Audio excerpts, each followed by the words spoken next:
मैंने ये हासिल कर लिया। मैं ये हूं।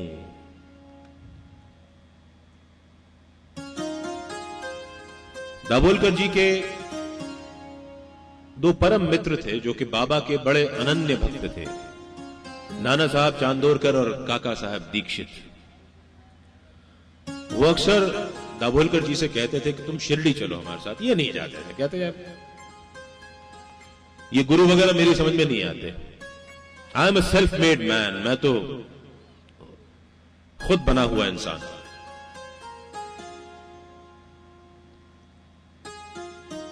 ऐसे में एक और घटना हो गई जिससे उनकी थ्योरी को थोड़ा सा बल मिल गया। लोनावला में उनके एक बहुत करीबी दोस्त थे, उनके बेटे को निमोनिया हो गया। तो दाभोलकर जी अपने दोस्त के बेटे को देखने पहुंचे तो देखा वहां पर एक कोई संत महात्मा टाइप के बैठे हुए थे। उनके दोस्त ने कहा कि ये मेरे गुरु हैं और ये मेरे बेटे को बचाने आए हैं।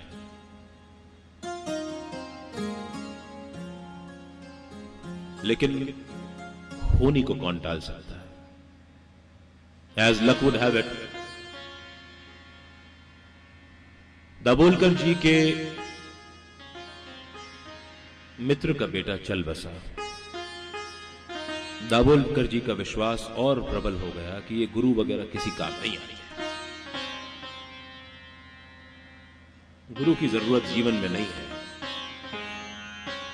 इंसान को जो करना है अपना कर्म करते रहे और बाकी फिर आप किस्मत को भी झुका सकते हैं। और वहां पे वो दो दोस्त जो उनके थे, नाना चांदोरकर और काका साहब दीक्षित, वो बराबर इनको पेस्टर करते रहते, बराबर इनको दबाव डालते रहते कि तुम शिरडी चलो, शिरडी चलो, शिरडी चलो। And he had to concede, आखिर में मान गए वो।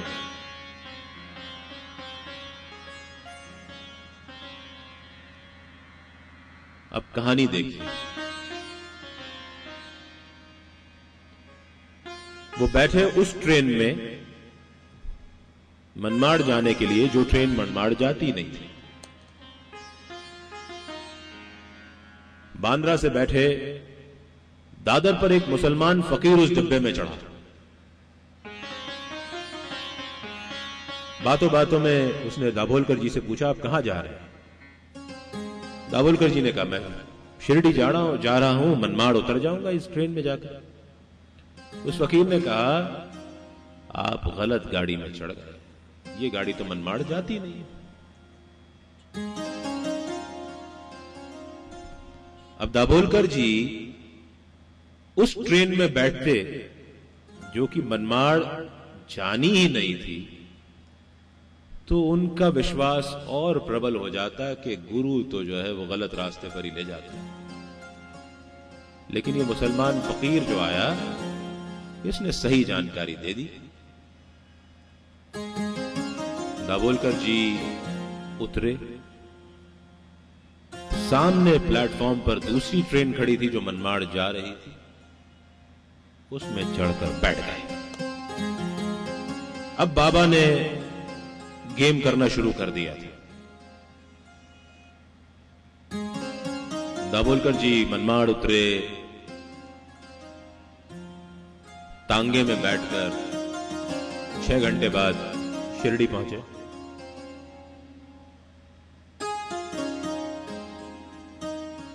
वहां पर उनके दोस्त काका साहब दीक्षित उनका इंतजार कर रहे थे।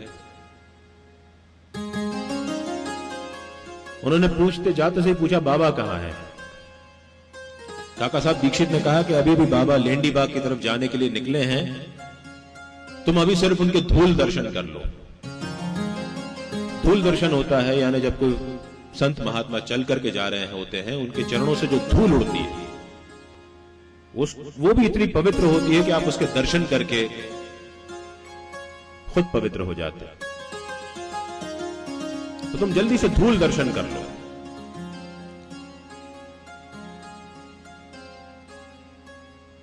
उन्होंने बाबा के चरण धूलि के दर्शन किए और बाबा को जाता हुआ देखकर उनका मन जो है वो रोमांचित हो उठा, उनके रोंगटे खड़े हो गए। उन्होंने सोच में पड़ गए कि मुझे ऐसा फील क्यों हो रहा है, मैं ऐसा महसूस क्यों कर रहा हूं। खैर, जब वो मोमेंटरी फीलिंग जो है वो सबसाइड हो गई, जब वो एक वक्ती तौर का एक जो उबाल था वो बैठ गया,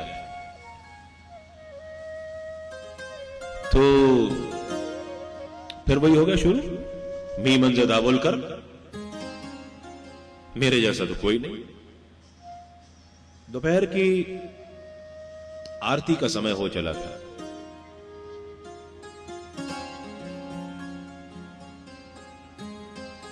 बाला साहब भाटे जो बाबा की आरती किया करते थे, उनसे दाभोलकर जी का वाद विवाद हो गया इस बात पर कि गुरु की आवश्यकता क्या है, क्या वाकई में हमको गुरु की जरूरत है।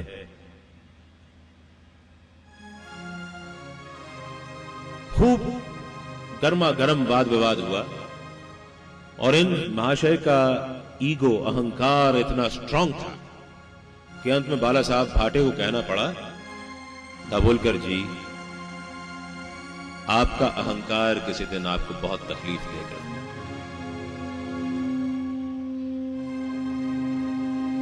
खैर, आरती का समय हो गया। दाभोलकर जी को बाबा के दर्शन करने थे, बाबा के पास पहुंचे, बाबा को देखा, देखते रह गए, उनके पैरों में गिर पड़े। उन्हें समझ नहीं आ रहा था कि ये दुनिया कैसे उथल पुथल हो गई। इस फकीर में ऐसी कौन सी कशिश है, कौन सी बात है कि मैं उसके चरणों में बैठा हुआ रो रहा हूं।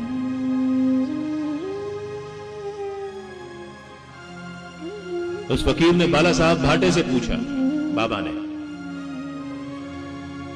उधर वाड़े में क्या चल रहा था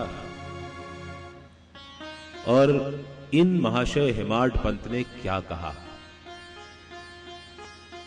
दाभोलकर जी का नाम हेमाड पंत नहीं था, लेकिन बाबा की फोरसाइटेडनेस, दूरदृष्टि,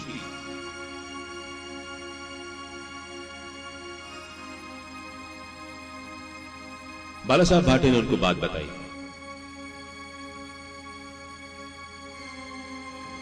बाबा मुस्कुराए। अब मैं आगे कहानी पढ़ाऊं उससे पहले आपको बता दूं कि हेमाड पंत का क्या मतलब है।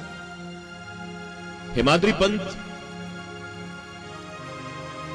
यादव वंश के राजघराने में प्राइम मिनिस्टर हुआ करते थे, उनके मंत्रियों के प्रमुख हुआ करते थे। शंकर राव और कृष्ण राव यादव के।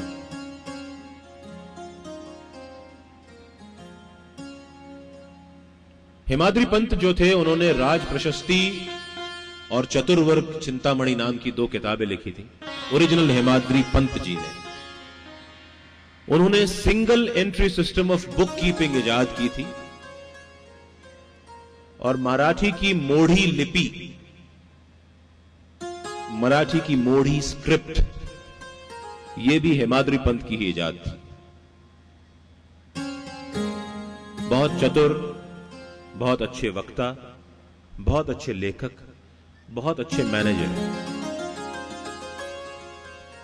बाबा ने दाभोलकर जी को हेमाद्री पंत का अपभ्रंश हेमाड पंत नाम दिया और इन्हीं हेमाड पंत ने आगे चलकर साईं बाबा संस्थान शिरडी के चेयरमैन की कुर्सी भी संभाली, उसको सिस्टमैटिक रूप दिया और साईं बाबा का सच्चरित्र लिखा। ये कैसे लिखा? Now how did the transformation happen? कैसे ये परिवर्तन श्री हेमाड पंथ में या दाभोलकर जी में आया, ये जरूरी है जानना। हम थे उस पॉइंट पे जहां आरती स्टार्ट होने वाली थी, शुरू होने वाली थी।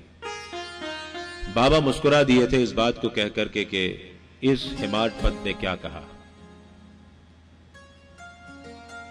तभी भीड़ में से एक भक्त ने पूछा, बाबा कहां जाएं? साईं ने कहा, ऊपर जाओ। उसी भक्त ने पूछा, बाबा मार्ग कैसा है? साईं ने कहा, आड़ा टेढ़ा, टूटा फूटा, रास्ते में शेर और भेड़िए भी बहुत हैं। उस भक्त ने फिर पूछा, बाबा ये सफर आसान कैसे होगा? बाबा ने कहा, गुरु मिल जाए तो सफर आसान हो जाएगा। बात चल रही थी बाला साहब भाटे और दाभोलकर के बीच, मस्जिद से कुछ दूरी पर दीक्षितवाड़े में। बाबा यहां बैठ करके उस आर्ग्यूमेंट को एक मुकाम दे रहे थे उन्हीं के सामने।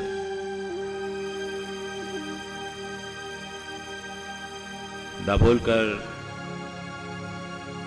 समझ गए थे कि उनका रोम रोम क्यों फड़क उठा था बाबा को देखकर। इस चमत्कारी व्यक्तित्व के संपर्क में आकर के दाभोलकर बदलने लगे थे।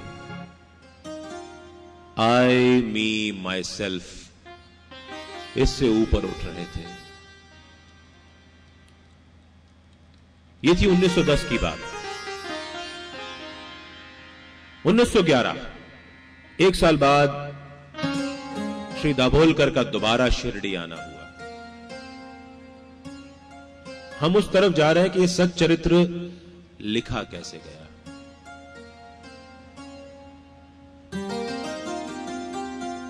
जैसे ही दाभोलकर 1911 की उस सुबह शिरडी पहुंचे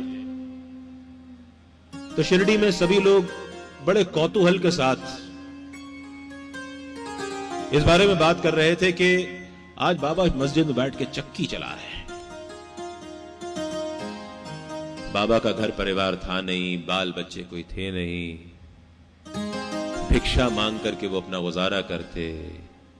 चक्की चलाने वाली बात समझ में किसी के नहीं आई।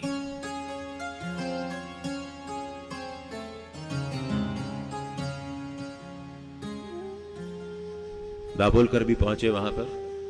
देखा मस्जिद में हुजूम लगा हुआ है, चारों तरफ लोग खड़े हुए हैं और बाबा वो जो प्लेटफॉर्म नुमा जगह है जहां पर धूनी जलती है, उसके सामने जो 3 सीढ़ियों से ऊपर चढ़ करके जगह है, वहां पर बैठ करके अपने 2 पैर फैला करके गेहूं डाले जा रहे थे और चक्की में से आटा निकल रहा था।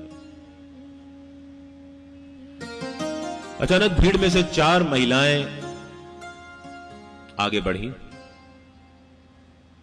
और बाबा से जबरदस्ती चक्की चलाने की जिद करने लगी।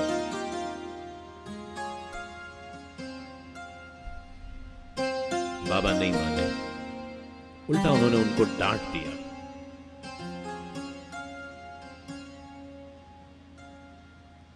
महिलाएं नहीं मानी, उन्होंने बाबा को धक्का देकर साइड में कर दिया और खुद चक्की चलाने बैठ गई। और अब देखिए कि हम लोग कितने सेल्फ सेंटर्ड होते हैं, कितने लालची प्रवृत्ति के होते हैं। चक्की चलाते चलाते उन 4 महिलाओं ने आपस में बात की और कहा कि बाबा का घर परिवार तो है नहीं, इनके बाल बच्चे तो हैं नहीं, इतने सारे आटे का करेंगे क्या ये। उन्होंने अपनी अपनी साड़ी का पल्लू खोला और उसमें आटा भरने को हुई। अब बाबा का गुस्सा देखिए, जोर से चिल्ला पड़े, अपने बाप का माल समझ रखा है,